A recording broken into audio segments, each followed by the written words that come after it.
Assalamu alaikum wa rahmatullahi wa barakatuh. Welcome to another episode in our beautiful series on the topic of the gates of goodness, where we discuss a different issue every night of Ramadan in order to get closer to Allah subhanahu wa ta'ala, both in the month of Ramadan and afterwards as well. I ask Allah subhanahu wa ta'ala to bless you and your time and to accept from you in this blessed month.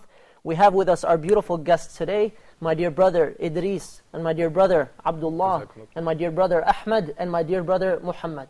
And please again make dua for our brother Ilyas, who's still sick and recovering. May Allah subhanahu wa ta'ala grant him a speedy recovery, and for our brothers and sisters around the world. Now in the last episode we had a very beautiful topic. We spoke about the issue of righteousness towards one's parents, birrul walidain. And we mentioned many things. What are some small recaps, maybe one or two things from each person, except you, I know you weren't here. What are some recaps we can give to the audience before we start today's topic? We can start over here, inshallah. What I would mention is that people need to understand that righteousness towards one's parent isn't an option. Allah subhanahu wa ta'ala, it was a command for us. So we need to be patient if you're having troubles, and also find ways to try to please your parents. Jazakallah khairan. Fadal Abdullah. Righteousness is different from obeying. I mean, like we were speaking about, like we're just obeying them, not just like giving them money, but being righteous to them, like is give them care, love, like always remember like what they've done for you, and like what you should like do with them when they get old, especially when they get old, like kind of take care of them, and they took care of you like last. So unconditional love. Yeah, unconditional love. Exactly. And Akhi Ahmed. Yes, even for the non-Muslim parents, we have to show respect, we have to be patient, because as Sheikh Idris mentioned, it's not like optional, so you have to show respect, you have to obey them, you have to show the real manners of being Muslim, so you have to deal with them with the Islam manners, so it's unconditional love. Jazakallah khairan. And so we mentioned, along with these things, we also mentioned how birrul walidain throughout our life has its roles. And even after the death of our parents, if they die before their children, may Allah subhanahu wa ta'ala protect them and preserve them. And so in the case that they do, a person still has to fulfill birrul walidain towards his or her parents by making dua for them, istighfar for them, charity on their behalf all the time. All of these kind of good deeds are for the parents after their death. Exactly. And so this is considered birrul walidain, keeping in touch with their friends, the parents, the mother and the father, their aunts, their relatives, their best friends. Yes. So doing all of this is considered birrul walidain. We mentioned it brings you close to Allah. It's one of the ways to get to Jannah. Yeah. And so the opposite of that was also considered one of the most major sins, Yes. disobedience to one's parents. And so we ask Allah subhanahu wa ta'ala to allow us to be of those who fulfill birrul walidain. And we ask Allah subhanahu wa ta'ala to protect and preserve our parents and to reunite us in the highest levels of paradise. Today, inshallah ta'ala, we want to talk about a subject that is very, very important. And this is a subject that affects every single kind of Muslim around the world. Yes. And it affects non-Muslims as well, with the efforts and the good manners of the Muslims, when we do our part. And so this is a topic, I really love this topic, because when people go through this subject, and they understand it, and they follow through, and they pay attention to what's being said, they come out with a different perspective of it. That's if they haven't been through it before. And so if they've heard this before, it'll be a reminder, inshallah ta'ala, for all of us. So this is the issue of charity, the power of charity. Some people don't realize, they think of charity as a small thing. And so they don't realize its effects in the dunya even before the akhirah. They don't realize that charity is one of the most powerful things in the world. And Allah blesses you for it immensely in so many ways. And so because there are so many things and we only have a limited amount of time, inshallah ta'ala, for the sake of this episode, we're going to go through maybe 14 or 15 virtues or benefits of charity. Inshallah ta'ala. And as we go through them, we can discuss them and add ahadith and stories and things like this, so that we'll understand each one really in depth. So the first thing before we get into the virtues is we need to always remember that charity is not really an option. Meaning, Allah subhanahu wa ta'ala gave us the money that we have. It doesn't really belong to us. So one example of this, imagine a father gives his child, like $1. He says, go give that poor man this money in charity. And so today we're focusing on the charity of wealth. So he says, give him that $1. So the child listens to his father, he gives the $1 to this poor man. The child comes back, the father gives him like ice cream as a reward, and he gives him like a small toy as a gift. And when you look at this example, actually one of the shuyukh was saying this, so when you look at this example, does the boy own this $1, this wealth? No, it was given to him, right? And despite the fact that he doesn't own it, he did something good with it, and he was rewarded for it, even though he does not own it. And so Allah rewarded him for it, as an example. And so when we talk about wealth and we talk about charity, and so specifically we're talking about the charity of wealth today, we remember throughout the Quran, Allah subhanahu wa ta'ala mentions the real believers are those وَمِمَّا رَزَقْنَاهُمْ يُنْفِقُونَ, right? From what we provided for them, they are spending it in the sake of Allah subhanahu wa ta'ala. This is mentioned all over the Quran, multiple times. So let us start talking about these virtues, because a lot of these are extremely important, and some of them may be commonly known, some may not be. So the first of these is related to the title of this series right here, the gates of goodness. And so does anybody remember the hadith that we referenced in another episode? About sadaqah? Charity? Yes? ما نقص مال من صدق. Not that one. That's the one that we hear in the West, we hear with every fundraiser, mashallah. So the hadith is in which the Prophet ﷺ says, it's reported by Tirmidhi, he asks the Sahaba, shall I not tell you about the gates of goodness? The gates of goodness. And so you want to know what are the gates of goodness, you have to follow through with these actions. And the first thing that he mentions is fasting is a shield. And then he mentions charity, which extinguishes sins the same way that water extinguishes fire. So you look at fire as you're extinguishing the fire with the water. It's very easy, very quick, very effective. So you want your sins to be erased. This is one of the most effective things you can do, to give charity for the sake of Allah subhanahu wa ta'ala. And again, there are different types of charity, such as smiling in the face of your brother, making dhikr. All of these things are charity. But for the sake of this episode, we'll focus on the charity of wealth. So it extinguishes sins, and we all have sins, and we all want our sins to be extinguished, without doubt. And so this is one of the most effective ways. A lot of times when people are making tawbah, they'll make tawbah, they'll pray salat al-tawbah, they'll make istighfar, and they'll even give in charity as a form of repentance to Allah subhanahu wa ta'ala. The second virtue, and this is the one we're going to focus on for a short amount of time, inshallah ta'ala, a good amount of time. This is the one in which we know that the wealth that we give, do we lose anything at all? Of course not. So what's the hadith that we know of? ما نقص مال من صدق. Right, what does that mean? Like if you are going to give like money in sake of Allah, that Allah will going to give you more. Right, and it doesn't decrease from our wealth. Of course. And so this is the issue where faith comes in. This is where faith really plays a role, because some people, I'm from the United States, so we have a lot of fundraisers there because the government doesn't, build our masajid. We build our masajid. We take care of our institutions, right? So a lot of times, there are fundraisers in order to help support the masajid. A lot of times we hear this hadith, and we hear many hadith about, charity and things like this. And it's a good thing. It's a very good opportunity. So when you hear that your wealth does not decrease, this is a promise from Allah subhanahu wa ta'ala. But you have to really believe in it. You have to really believe in it. And so there are so many examples of this. We all probably experience or know people who experience when they gave in charity for the sake of Allah, sincerely, they got that money back so much more, right? Allah will replace it, right? Yes. وَمَا أَنفَقْتُم مِّن شَيْءٍ. فَلِأَنفُسِكُم. Not that one. فَلِأَنفُسِكُم مِّن شَيْءٍ. Allah subhanahu wa ta'ala will replace it. فَهُوَ يُخْلِفُهُ. فَيَخْلِفُ. Right? وَهُوَ خَيْرُ الرَّازِقِينَ. And He's the greatest of those who provide. So we have so many stories. I want to mention just 2 or 3 inshallah ta'ala, and we can start chiming in on this topic. Because this point is extremely important. And a lot of people, once they hear this point alone, this is what motivates them to start donating for the sake of Allah. And so an example of this, we don't even have to talk about adults. Let's talk about children. There's a guy who was like in 5th or 6th grade, very young. He was at a fundraiser. He heard the person say, trust in the promise of Allah. Anything you give, Allah will give it back to you more. So all he had with him was $100. It's not much, right? Yes. Just $100. Well, it's a lot, but it's a little for some people. It's a lot for others. It depends on the child. For that child, it was all his money. So he's like, okay, I'm going to give $100 for charity. So literally a month and a half later, his father, who he goes to Hajj every year, he met some people in the group because he leads the group, and some of them, they ask about the family, they ask about his children. So there's multiple children in this family. This person has siblings. For some reason, one of the ladies in the group, she decided to write a little gift, like a card, and she put it in an envelope, she sealed it, and she gave it to him. She said, this is for your son, the one who had donated. She didn't know he donated. Nobody knew he donated. So the father, after the Hajj goes back, gives it to his son. He opens it up. It's a letter for dua or something. And then there's money in there, $500. $500 a month and a half later. And it was random. There were no other, the other siblings didn't get the same exact thing or something. SubhanAllah. Sheikh, I have a friend, last week, her aunt, gave her 1,000, currency, their currency. She was really, in need of this money. All I had to do, she was okay, I will just donate everything. She donated like 550 Yeah. like liras, except like just like 50 liras. Like she kept it for herself. She needed this money like to get like buy a new phone, like kind of maybe like kind of to go and visit someone, like to do anything. But like she made Allah subhanahu wa ta'ala a priority.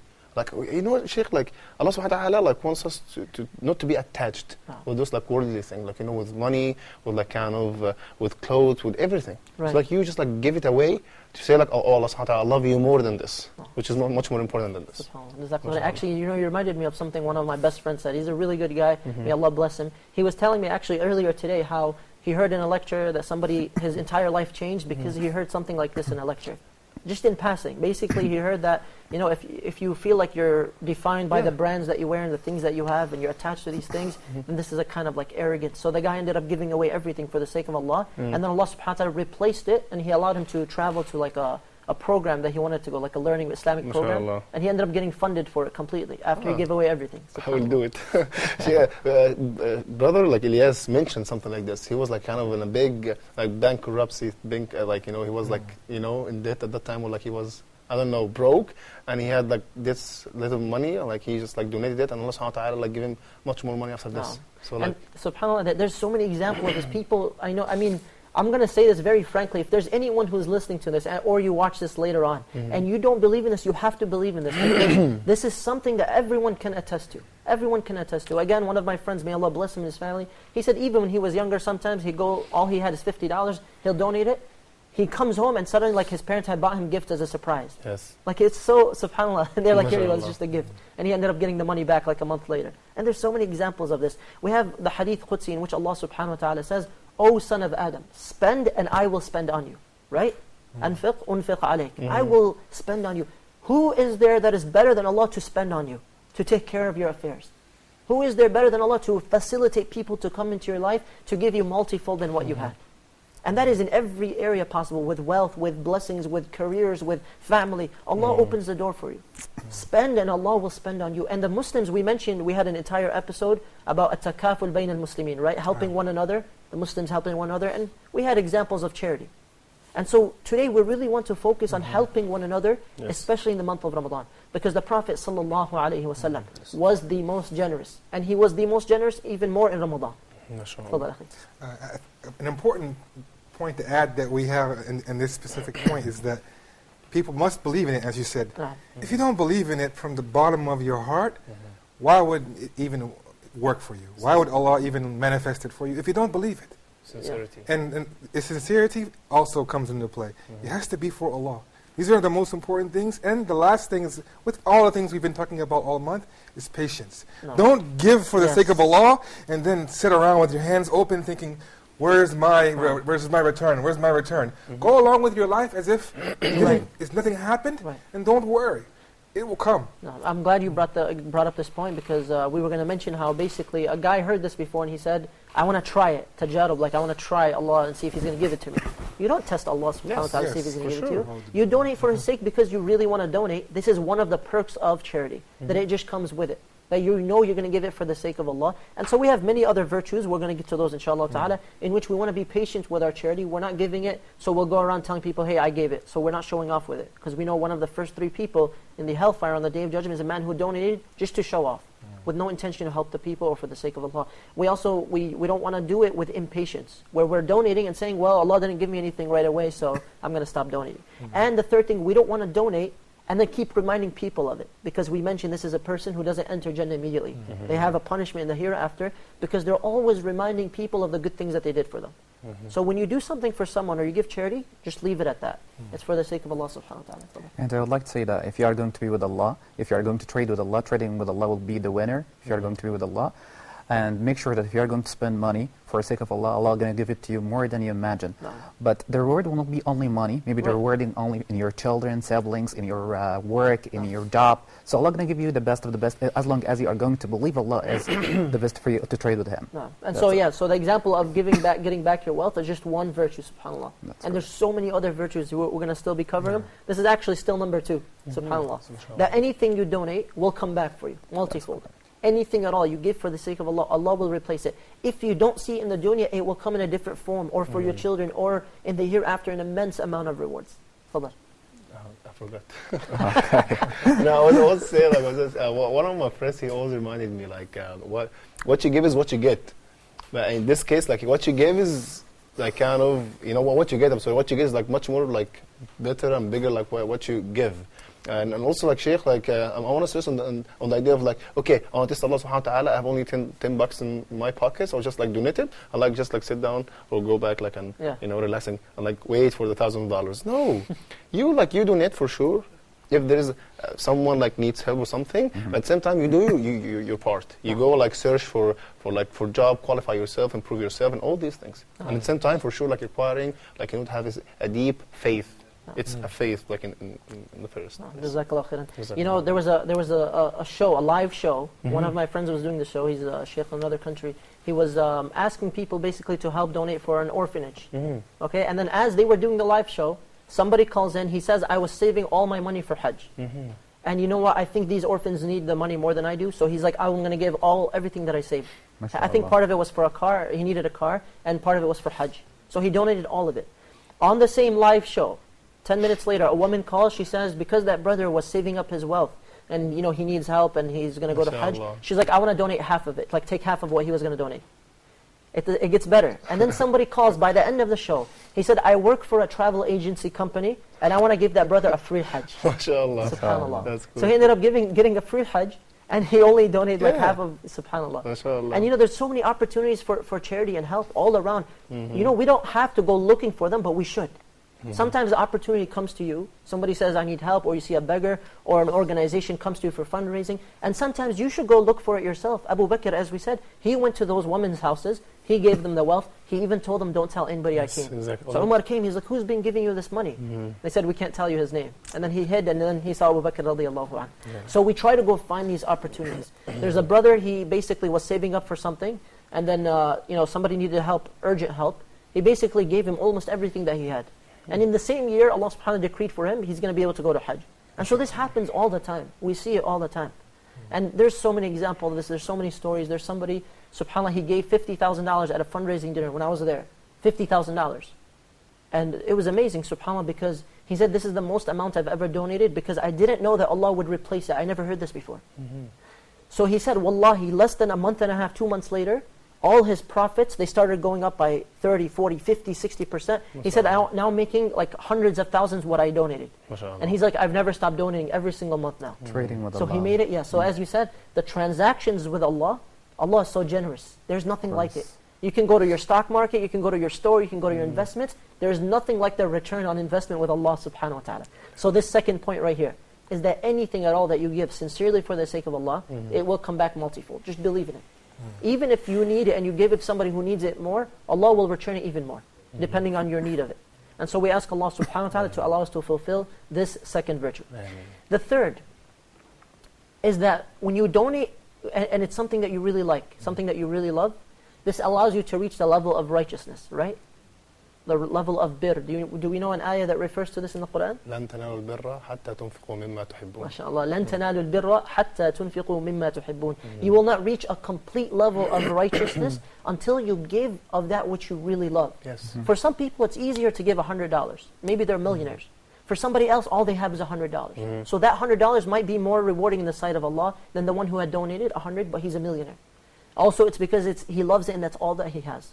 Example of this is when this happened, I believe one of the Sahaba, I think it was Talha radiallahu anh. So Talha radiallahu anh, when he heard this ayah, he came to the Prophet sallallahu alayhi wasallam. He said, I want to donate my entire garden. And it was known that he had one of the biggest gardens in the city, you know, of palm trees. And the Prophet sallallahu alayhi wasallam used to go there and eat and drink from its water. It was like next to the masjid. It was really, really luxurious. He said, I want to give it for the sake of Allah subhanahu wa ta'ala because of this ayah. And because this is something that I love. And I can't find anything that I have more that I can donate for the sake of Allah. The Prophet ﷺ repeated over and over and over that you have succeeded, meaning you have profited. You have gained a huge profit in the dunya and in the akhirah. The fourth virtue is that Allah will help you in the dunya before the akhirah. We mentioned the hadith, وَاللَّهُ فِي عَوْنِ الْعَبْدِ مَا كَانَ الْعَبْدُ فِي عَوْنِ أَخِيهِ. Allah is in the aid of His servant as long as the servant is in the aid of his brother. The doors of khair will open for you from everywhere. Opportunities will open up from everywhere. But you have to believe in it. And you cannot really just sit down and focus on the good deeds that you did and forget about the rest of your life, as we said. So you want to do something, leave it for the sake of Allah and go on with your life. The khair will come to you. The doors will open for you. Allah subhanahu wa ta'ala, the one who's facilitating, is spending on you. And so as we mentioned, there are people who basically gave up everything that they had. Allah subhanahu wa ta'ala gave them much more than that. The fifth virtue is that it's multiplied in the dunya before the akhirah. What's one of the rewards of charity on the Day of Judgment that we know of? Wipes away sins. It wipes away sins in the dunya even before the akhirah. We also know that the Prophet ﷺ told us that on the Day of Judgment, a person will be shaded by his or her charity. Right? And there's another hadith of the 7 types of people. The one who donates so secretly that his left hand doesn't know what his right hand donates. This has 2 meanings, meaning it's so sincere, so secret, nobody else sees it. He's not trying to show off. So he's under the shade of the throne of Allah on the Day of Resurrection. Another meaning to it is that when somebody came asking for help, he gave everything that he had. He didn't even count it, he just gave it out. So his left hand didn't have time, when you count your money or anything like this, just donated it for the sake of Allah. And as you know, there is an angel every day prays for the one who spends it for Allah's sake. Please, Allah gives him the best for him because he spent it for you. No, that's very true, subhanAllah. Another thing is that we know that charity, aside from this, charity extinguishes or repels the anger of Allah because it brings about the love of Allah subhanahu wa ta'ala. We also know that charity leads to the acceptance of our dua. In what way does this happen?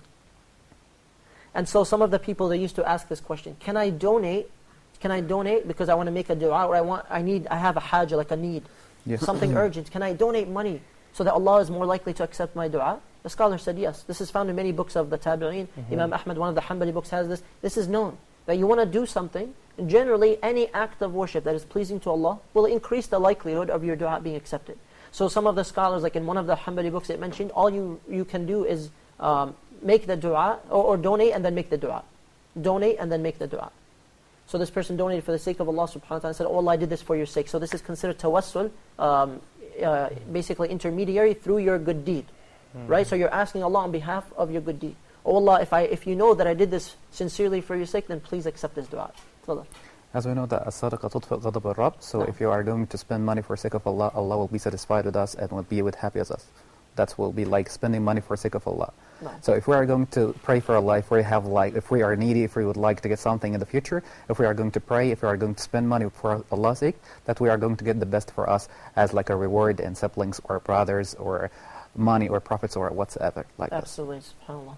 And so another point on this one is that Allah subhanahu wa ta'ala says in Surah Al-A'raf, verse 56, إِنَّ رَحْمَةَ اللَّهِ قَرِيبٌ مِنَ الْمُحْسِنِينَ. That the mercy of Allah is near to those who do good, those who often do good. And so when we think about asking Allah subhanahu wa ta'ala through or on behalf of our good deeds, we remember the story of the 3 people who were trapped in the cave. Yes. Right? And so what did they all do? How did they make their dua? One was helping, his... Not their deeds, but what was their dua based off of? So their dua was based off of a sincere deed, right? Yeah. So they said, oh, at the end of each of their duas, it was, oh Allah, if you know that I did this sincerely for your sake or for your pleasure, then please accept this dua, or please allow us to get through this hardship, right? So a lot of people ask about this. Can I do this? Can I say, oh Allah, through the the good deed that I did for your sake? The scholars say this is one of the times that it's allowed. This is one of the incidents in which it is allowed. So you can give something so secretly for the sake of Allah subhanahu wa ta'ala, and then make dua to Allah subhanahu wa ta'ala, knowing that you did this only for His sake, without people knowing or showing off or anything like that, scholar. I think a clear point that should be made about this, also so people don't confuse it, is that when you're doing this, you have to do it in a sense of humility and not in a sense of that because I did this. Demand, yeah. Like as if you're saying, I deserve this because I did this for your sake. Right. So you're not entitled to it. It's not like you're entitled to No, it. it just increases the likelihood of your dua being accepted. But it's not like you're entitled. You still have to have the same humility, if not even more. Yes. Exactly. Absolutely. That's a good point. It's so important for our society, to continue nourishing, without charitable organizations, we'll not be able to feed all those people, because the government, any kind of government, cannot take care of the whole people, do everything, because this is without it's a charitable worldwide organization. problem. Exactly. And I'm speaking about Egypt, in this case, without charitable organization, without having good Muslims, donating money and giving charity all the time, much people will suffer a lot. Absolutely. And Yes. subhanAllah, there are people still suffering now. Yeah. And there are, I think they said now the number is around 800 million people worldwide. Mashallah. They're living on a very small amount every day. They're not always guaranteed their next meal. 800 million people. So we ask ourselves, what are we doing about it?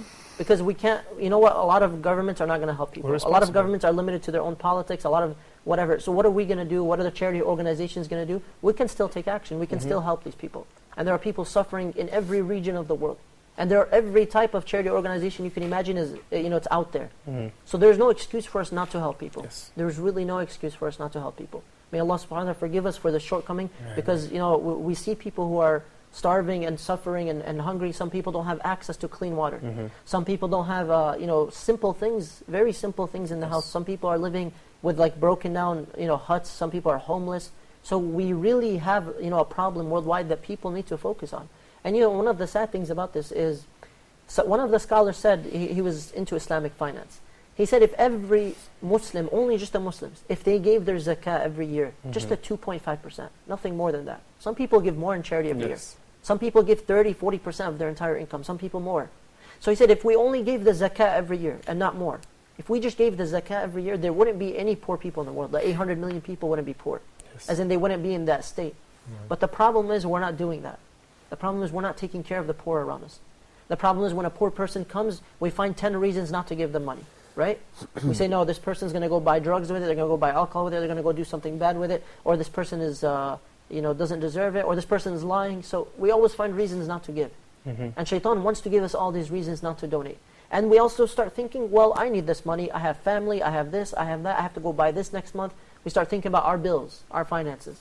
But we forget this person, they don't know what their next meal is going to be. Every night we're going for iftar, we know what we're probably going to eat, right? Some nights. And sometimes you eat late, sometimes whatever, but there's going to be food eventually. Yes. Some people don't have iftar every night. And wallah, one of the saddest things is when somebody called, actually it was on a live show as well, they called one of the scholars and they said, what's the ruling on a person who doesn't have iftar? He said, well, you should try to eat your iftar as soon as possible. He said, we don't have iftar. We don't have food. What's the ruling on this? And so, wallahi, our brothers and sisters are literally starving around us right now. And we will be questioned about our efforts. I wanted to ask a question about, what if a beggar comes to you in the street and asks you for money? Does this consider sadaqah? Absolutely, absolutely. Yeah, so if somebody comes to you in the street and they ask for money, this is absolutely sadaqah. Now, there's so many opportunities for sadaqah, as we said, it's not even just wealth, but wealth is one of the ways. One of the people that was talking about this issue said that a wise thing for the ummah to do is not just to have charity relief where we just give food, because food is not enough. Because some people do have food and they're still suffering, they're still in poverty. So one of the issues is try to give them something to do so they can start working and living, education, things like this, empowerment. So these types of things will help them long term, not short term.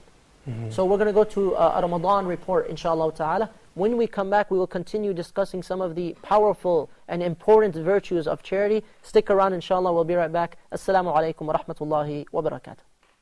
We welcome you, month we all adore. We pray for happiness and more. The timing of the arrival of Islam to the Americas is somewhat disputed. The official position is that Islam first arrived in the Americas during the 16th century when Moors from Muslim Spain traveled to North America. However, a widely held alternative view is that Muslims first arrived in the Americas much sooner, by some accounts as early as the 11th century, long before the Spanish explorer Christopher Columbus arrived in the Americas. Nevertheless, the numbers of Muslims are continuing to increase in the United States. The majority of Muslims in the United States are migrants from Arab and other Muslim-majority countries in the world. The non-Muslims in the United States who embrace Islam are primarily African Americans who embrace Islam. With a few exceptions, Ramadan is generally honored in the United States, with an increasing number of municipalities across the country allowing students to take off time from schools to celebrate the month of Ramadan for the 2 Eid celebrations. Because there aren't many mosques in the United States, the mosques that do tend to the needs of Muslims usually overflow with congregants, with Muslim worshippers during the Taraweeh prayers in the United States. Muslims in the U.S. highly venerate the Night of Power in the U.S., Muslims, they come together in this great night to pray and seek the forgiveness of Allah. Wealthy Muslims in this strategic country spend a great portion of their wealth during the month of Ramadan in general, as they also spend more of their wealth in the blessed night, providing financial support to the various mosques across the country and providing food for the people. May Allah continue to bless this religion to spread to all parts of this country.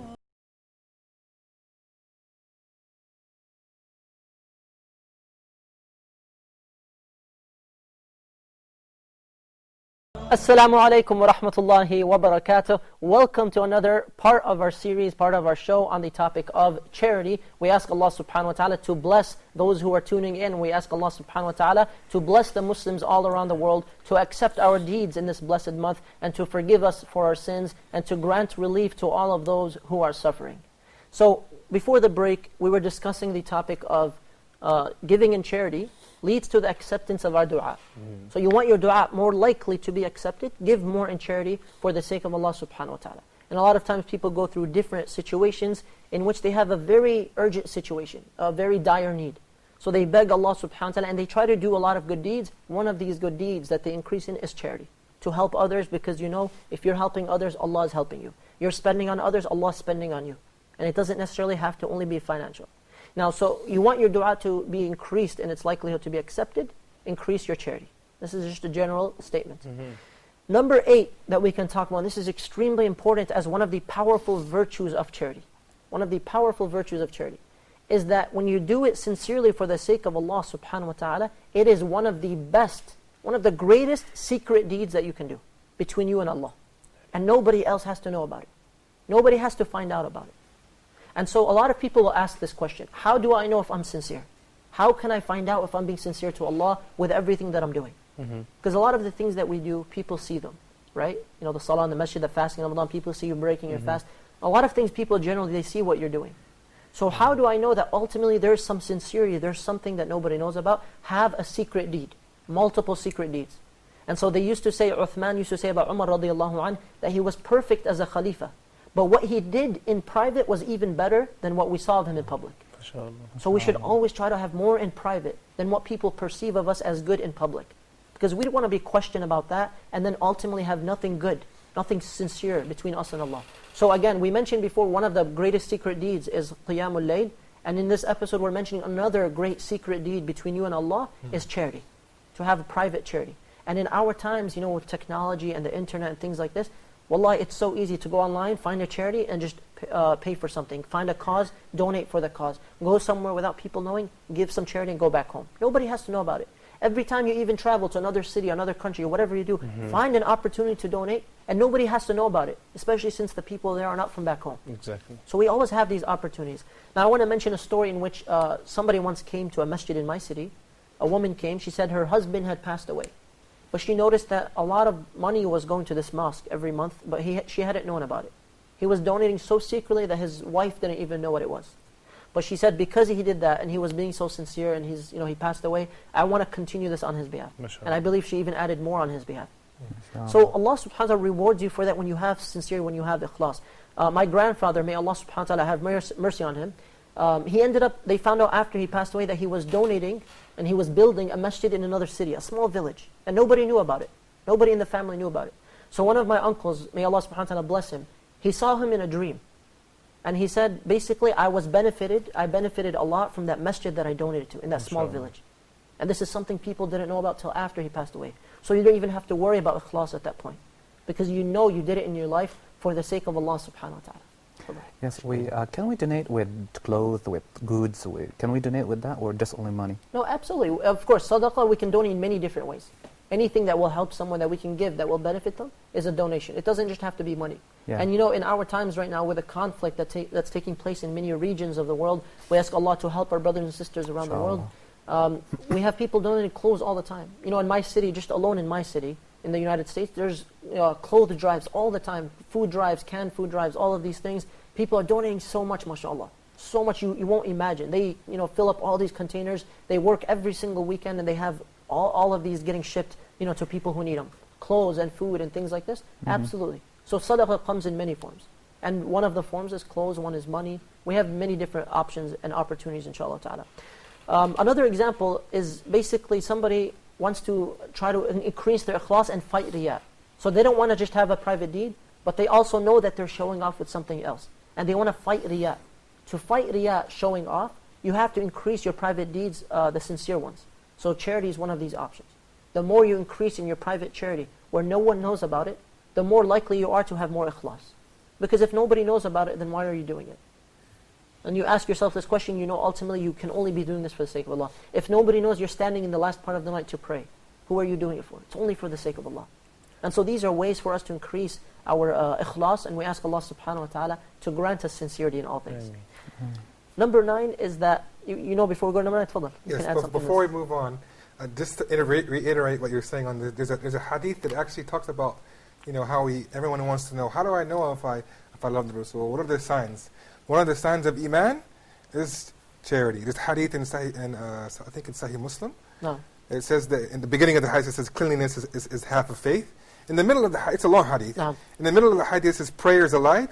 And then afterwards, it says that... Sadaqatu, burhan. Yes. No. So even if you want to know your status, if you want to have a check sheet for yourself, how I am, you know, because often we don't know, we feel like hypocrites sometimes. Just to give you an indicator where you are, these are some of the things that will let you know, okay, at least I feel like I'm going towards the right path. Alhamdulillah. That's a very good point. That's a very good point. It's a sign of faith as well. Yes. It's a witness for It's us a witness or against for us. us, yeah. And you know, on that point, actually we're going to get to that in another point, subhanAllah. So let's move on to number 9. Okay. So point number 9 is that when you donate and you actually know what you're donating for, it softens your heart, right? And so anybody who's ever visited an orphan or a poor person, and you saw the way that they're living, or you heard about their story, their life, or anything like this, your heart becomes soft, especially when you donate to help them. And so there's a connection between you and them. Now there's some kind of connection, so your heart becomes soft. One example of this, my grandmother, may Allah subhanahu wa ta'ala have mercy on her and bless her and forgive her.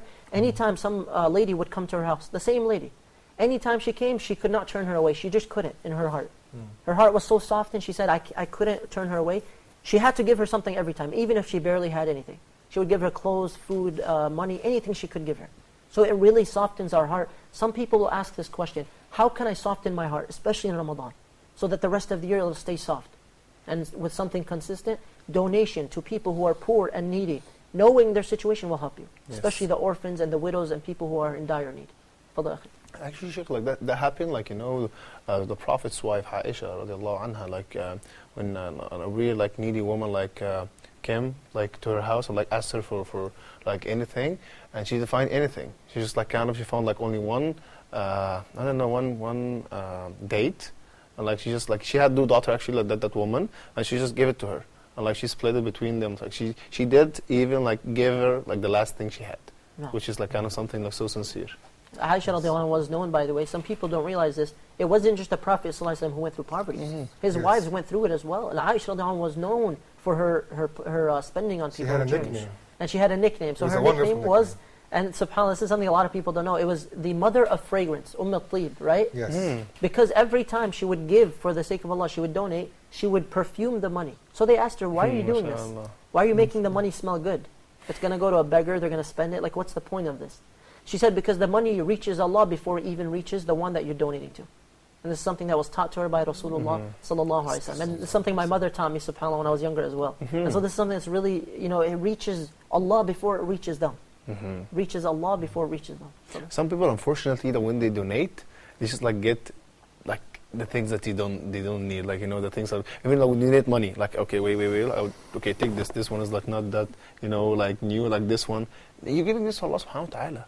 Like, لَن تَنَالُوا الْبِرَّ حَتَّى تُنْفِقُوا مِمَّا تُحِبُّونَ. Like, you must have, like, okay, I love this money. Wallah, I'm doing the same now. Like, you know, when I have, like, this money, it's the same currency, but, like, you know, people prefer, like, to donate this old one and keep, like, the new one. No. Like, what Islam teaches us what? Like, you know, just, like, donate what not to be attached with those worldly things. Just to add on what he's saying is that, you know, as mankind and as humans, we have this tendency to cling and to love money because of what it can do for us, or what we can do with it.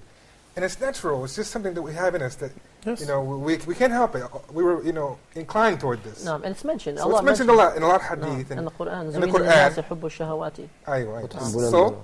So what this does, giving it away, it teaches you to decrease this attachment to it. So it'll help you get away from having this, you know, this attachment to something that's not really a healthy attachment. Yes. Subhanallah. I believe that we are very close from the last 10 days from Ramadan, so we are close from Laylatul Qadr. So what about like spending like 10 pounds per day or per night? And that's we're what going to get to the end of the episode, inshallah. You're jumping ahead. You're Oh, jumping ahead. inshallah. That's a good advice. You're reading his mind. yeah, that's what Mashallah, we meeting you like know. Laylatul Qadr, and Yeah. Allah we're gonna wear do the best if you can. We'll talk about that, inshallah. Okay. By the end of the episode, we'll cover that point. And if I Okay. forget, then you can remind me, inshallah. ta'ala. Inshallah. So let's go to the next point. We said point number 9 was it softens your heart. It softens your heart. It brings you closer to you know, this love and compassion that Muslims should have one another. The love and compassion we should have for the poor, right? And a sign, actually, some of the people that are being punished is that poor would come to them, they would reject them, right? So they would ask, why did you know, get this punishment in the hellfire? مَا سَلَكَكُمْ فِي سَقَرَ. They didn't used to pray. They never used to feed the needy. You know, they had this arrogance. In our times, there is so much injustice in the world. Allah. There's so much injustice with the wealth distribution, right? So there's a very elite class and there are very poor people. And sometimes, alhamdulillah, we see some of the richest people in the world, they do donate. They donate so much. And this is a good thing. You know, my father was telling me a few years ago about a man who, he was kind of stingy. He never gave his zakah. He was a very rich man. Very, very rich. He heard a lecture and it softened his heart.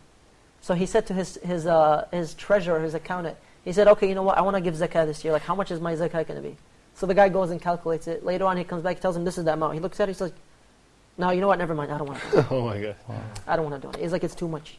By that time, his heart had hardened again. SubhanAllah. And so when you really think about it, it softens your heart. And it makes you realize again, it's not yours. It's not yours. Yes. You're just using it in the right way. And so it brings us to point number 10, is that it also increases your gratitude to Allah. Because part of gratitude is to use His blessings in the best way possible, right? Yes. And this is one of the ways of performing shukr. This is one of the ways of praising Allah subhanahu wa ta'ala, to use every faculty and everything He gave us for the best way possible. So your mind, use it for good. Your hearing, use it for good. Your sight, use it for good. Your tongue, use it for good. Your wealth, your blessings, your everything you have, use it in the best way possible. If we really try to implement this statement, to use every blessing in the best way possible, wallahi, our lives would change. And Allah would increase us in blessings. Right? Allah says in Surah Ibrahim verse 7, وَإِذْ تَأَذَّنَ رَبُّكُمْ لَإِنْ شَكَرْتُمْ لَأَزِيدَنَّكُمْ. Allah subhanahu wa ta'ala proclaimed that if you are grateful, you express your gratitude, I will increase you. So one of the ways of gratitude is to donate for the sake of Allah, constantly. Which brings us to a very important point. And I think you were trying to bring this up earlier, which is what happens after death. And so we know our deeds are cut off. The people in the grave, they can no longer come back and pray 2 rakas. You can no longer come back and give a sadaqah. You can no longer come back and just make dua or tawbah or istighfar. It's over once your soul leaves your body. But we have the opportunity to donate in a cause in some way that will continue after our death. Such as the example we mentioned of a masjid, right? So this is one example. Of planting a tree is an example. Of a school of knowledge, things like this that will continue after your death. So you're in the grave and you're hoping that there's something that you left behind, and you see your hasanat are going up, they're rolling. And you're wondering, like, what is this for? This is for that one good thing that you donated for, you forgot about it. You forgot about it. And now it's helping you in the most important time, at a moment of need, in the darkness of the grave. We ask Allah subhanahu wa ta'ala to lighten our graves with our good deeds and our charity and our recitation of the Quran. I wanted to ask a question about as-sadaqa al-jariyah. What if for instance, I start an institute for charity, okay? I just start it and then it grows and it grows and it grows, and then I forget about it, like you said, okay? Because it's grown now, it doesn't need me to, and I just help other people, for instance. When I die, do I still take The reward? Yeah. Absolutely. Any good deed that you start or you lead someone else to it, الدال على الخير كفاعله. The one who leads others to good is like the one who does it. We're told that we have a caller on the line, our dear brother or our sister. Please go ahead. Oh, the line cut off. May Allah bless the person who was trying to call. So yeah, anything that you donate for the sake of Allah, and you just start it. A small project you might start for the sake of Allah so sincerely, might grow. And you might leave it, forget about it, somebody else takes over, but you're still getting hasanat for it. You're still getting the reward for it, inshallah. So it is a moment of need in which we need it. Now somebody might ask, when is it better to give charity or wealth? When is it better to donate? During your life or at the moment right before you die, like on your deathbed? When would it be better? During life. Absolutely during your life. Because at the moment of death, you're thinking to yourself, well, now I'm going to die. I don't want to use it anymore. Somebody else is going to have it or whatever. So now you're donating it for the sake of Allah anyway. Now it's easy because you don't want it. You don't have miser. You don't have like this stinginess or this love for wealth, this love for richness. Because your life is ending now. So the Prophet ﷺ was actually asked about this. This is reported in Bukhari. He said, if you give in charity when you are healthy and miserly, fearing poverty and hoping for richness, this is better. This is the best type of charity. He said, don't delay it till you're at the point of death and you say, give this to so-and-so, give this to so-and-so. You know, some people are dying, they start giving the will, basically. You know, pass out my charity, my wealth to these people. So do it in a time when you're in a good state. When you have the money and you're in a good condition, whatever it may be, give your wealth. When you're in bad condition, give your wealth. As we mentioned earlier, some of the things we keep going back to because they're so connected, is that Allah mentions in the Quran that, you know, a trait of the believer is that he spends when he is in the bad time and in the good time. So that's true. This is a trait from a person who wants to get to Jannah. And you know, one thing to add to this is that when you remember Allah in the time of good, as we said, it's not just in dua, it's in anything. Yes. When you remember Allah in the time of good and ease, when it's easy for you to donate, and you donate for His sake, Allah will help you in a time of difficulty. When you actually need it. Allah subhanahu wa ta'ala will make it easier for you to have what you need. Which brings us to point number 12. Charity, one of the most powerful virtues of it is that it leads to Jannah, right? It's a path to paradise. But this is not just general with charity, this is even, you might do one thing, just one good deed that's so sincere as a form of charity that Allah might forgive you and allow you to enter Jannah. We see so many examples of this in the Sunnah of the Prophet ﷺ. And as we all know about the orphans, what is the famous hadith about the orphans? Right? Akhi Abdullah? So sponsoring an orphan. Yeah, exactly. Like I and the one who sponsors an orphan are like this in Jannah. And the Prophet ﷺ indicated with his fingers with no space in between. And this means this is a way to be a companion. You want to be close to Rasulullah in Jannah. Meaning you're going to be in the Firdaus al-A'la. Sponsor an orphan. Wallahi, there's millions of orphans around the world, especially now, that need our help. And they don't just need financial help, they need also an emotional connection. They need an emotional help. They need visits, they need memories. And so we try to take advantage, any opportunity you have to sponsor or help an orphan, do so. Another hadith indicates that the one who helps the widow and the one who helps the needy is a person who looks after them, is a person who also enters Jannah, or beloved by Allah subhanahu wa ta'ala. Do we know the story of Abu Darda radiallahu anhu? Can we summarize it very quickly as we start to wrap up? Abu Darda radiallahu anhu, the one with the garden. So Abu Darda radiallahu anhu, as we know, I'm going to summarize the hadith. He was sitting with Rasulullah sallallahu alayhi wasallam, and an orphan came to him crying, saying that my neighbor has all of these palm trees, and one of them is kind of in the path of where I want to build a fence. So I want to take this palm tree for myself. And the neighbor says no. Like he's upset, he's like, no, this is my palm tree. The orphan says, I will purchase it from you. Is there anything I can do? The neighbor says, no, I'm not going to give it to you no matter what. And so the orphan, he goes to Rasulullah sallallahu alaihi wasallam. He's crying. He says, "What can I do? I want this palm tree." So the Prophet sallallahu alaihi wasallam calls the man. He brings the man. The man comes to him and he says, "Is this true?" So again, look, every time the Prophet sallallahu alaihi wasallam hears about something, he first confirms, "Is this true?" He verifies. He said, "Yes." He said, "Will you give it to him?" He said, "No." He said, "Give it to him, and I'll guarantee you a tree in Jannah, a palm tree in Jannah," which means this is your ticket to Jannah. This is your golden opportunity. The man was so upset and moved by his emotions that he wasn't thinking logically. He became upset. He's like, as long as it's not a command, I'm not going to give it. Because it's not a command. The Prophet wasn't forcing it. So he said, "No, I will never." No. So he left. The orphan is crying. Abu Darda sees a golden opportunity to Jannah right here. This is where we have to always try to take the opportunity when it comes to us. Because one opportunity can lead you to Jannah. One thing you might do so sincerely will lead to paradise. So he says, "Ya Rasulullah, if I give him a palm tree, will I also have this same offer? Like, will I have a tree in Jannah?" He wants to make sure, like, I want to make sure that the terms are clear, right? So he says, yes. Abu Darda radiallahu anhu has a garden with 600 palm trees. He runs after that man. He says, "Can I take that tree from you?" He says, "What do I want with a tree that was complained about?" He's like, "I'll trade it for you." He says, "With what?" He said, "I'll give you my entire garden." The man says, "Are you serious?" He says, "I'll give you my entire garden. Will you give me the tree?" He says, "Yes." Abu Darda is so happy. He just gave away 600 palm trees, his entire garden. He runs to his garden. He tells his wife and children to leave the garden. They're inside. They're playing. The kids are eating dates. He's like, "You have to leave. We gave it to Allah. We gave it to Allah." And they leave immediately. And even the kids were holding these dates in their hand, and the mom took them lightly out of their hand and said, "No, these are not for us anymore. We gave them for Allah." And she said to her husband, he might have thought she was going to be upset or something, you just give away our house. She said, this is the best transaction. You have profited. You have profited. So look, when you see an opportunity to go to Jannah, it could be anything. Take the opportunity. Right? احرص على ما ينفعك. Be eager to the things that benefit you. As we start to wrap up, we want to mention the last two virtues of charity. Number 13, which is very obvious, is that it increases your love of Allah and Allah's love for you. Because Allah commands us to donate for His sake, to spend for His sake. Right? Yes. Allah subhanahu wa ta'ala gave it to us in order for us to use it wisely. And on the Day of Judgment, He will ask you and I. He will ask you and I, where did your wealth come from? And how did you spend it? Everyone will have to go through this question. So we ask Allah subhanahu wa ta'ala to protect us on the most important day. And the last virtue that we want to mention as we start to finish and close off is that it reminds you of the hereafter, and it's an investment for the eternal life. So what you give for the akhirah is what you actually save. But what you save for the dunya is what you lost out on in the akhirah. Right? What you gave for the charity is what you saved eternally. What you left in the dunya when you didn't donate it is what you kept here temporarily. And you cannot access it in the akhirah.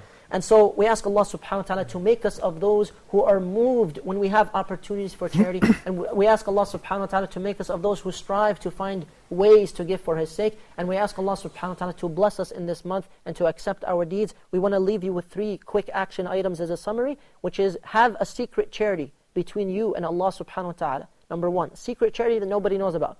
Number 2 is make sure you have continuous charity. So you're always donating, not just in the month of Ramadan, not just when an opportunity comes. Find something that you can do consistently because this is more beloved to Allah. And number 3, remember that Allah subhanahu wa ta'ala gives you opportunities. So when the opportunity comes, take it. Because that might be your ticket to Jannah. We ask Allah subhanahu wa ta'ala to reward our guests for their time today. And we ask Allah subhanahu wa ta'ala to grant relief to our brothers and sisters all around the world and to give victory to those who are being oppressed. And we ask Allah subhanahu wa ta'ala to accept from us. We will see you in a future episode, insha'Allah ta'ala. Jazakumullahu khaira. Wassalamu alaikum wa rahmatullahi wa barakatuh.